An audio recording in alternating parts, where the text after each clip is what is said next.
Time now to take a look outside and talk some weather.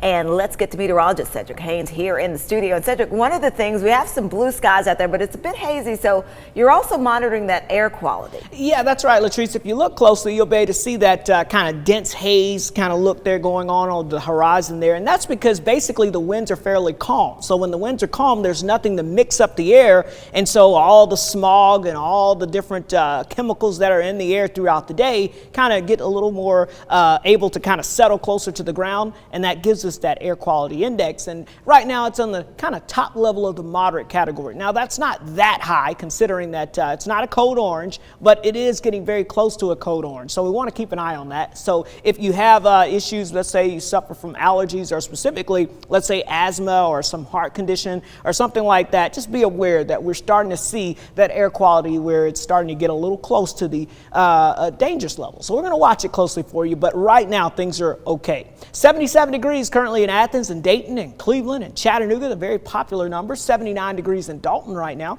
We've got 78 degrees. Good afternoon to you in Fort Payne. 76 in Murphy and 74 degrees currently in Blue Ridge. Again, notice the winds very light this hour, and that indicates that there's nothing, again, mixing up the air. So that's why we're able to see that smog kind of settle closer to us here at the surface. 75 degrees in Nashville, but notice it's 81 degrees in New Orleans there. Also notice the 50s off towards St. Louis and over towards Tulsa, Oklahoma. So there is some cool air lurking, but it will not move our way anytime soon. In fact, for the rest of this afternoon, we'll call it mostly sunny to eventually partly cloudy skies. Temperatures will be warming up. We'll be into the mid 80s this afternoon. So yeah, quite the warm stretch heading our way as we go throughout today. And notice about a 10% chance of an isolated shower too. So I think for most of us, we will stay dry today, but I can't rule out one or two popping up because if you notice, the humidity levels have started to ramp up a little bit, and that's something that we'll notice here in the coming days. As far as your temperature trends go, it's going to stay fairly warm. In fact, as we go into your Tuesday, I'm expecting highs back into the mid 80s across the area, but notice as we get towards the end of the week, heading into the weekend,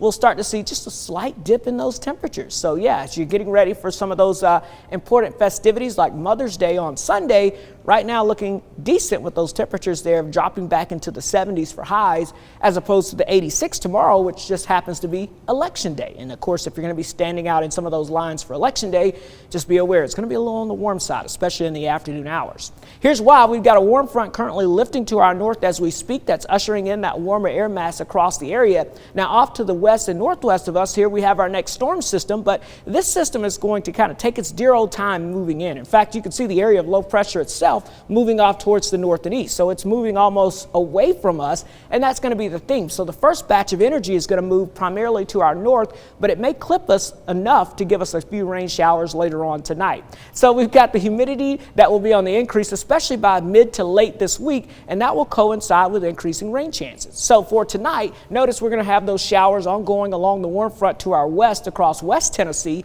and then as we go into the overnight hours, yeah, we can't rule out a passing shower or two into the morning. Most of the energy will be to our north with that first low pressure moving off to our north. But again, can't rule out a couple of isolated showers with that system. And then as this front kind of hangs across the area heading into your Wednesday, still can't rule out a couple of isolated showers developing across the area. But what we're really going to be waiting on is a second system that's going to really get going over towards the Midwest and the Plain States on your Thursday. This is the system that's going to bring us a much better chance of showers and storms on Friday, and will also bring us a little slightly cooler air as we head towards the upcoming weekend. Here's your Storm Alert 7-day forecast. Again, mostly sunny and warm on your Monday, mostly sunny and warm on your Tuesday. So Election Day, just keep that in mind. Just a 20% chance of a shower in the morning and then again in the afternoon. And then maybe a few more showers Wednesday, but the best chance of rain late Thursday heading into Friday.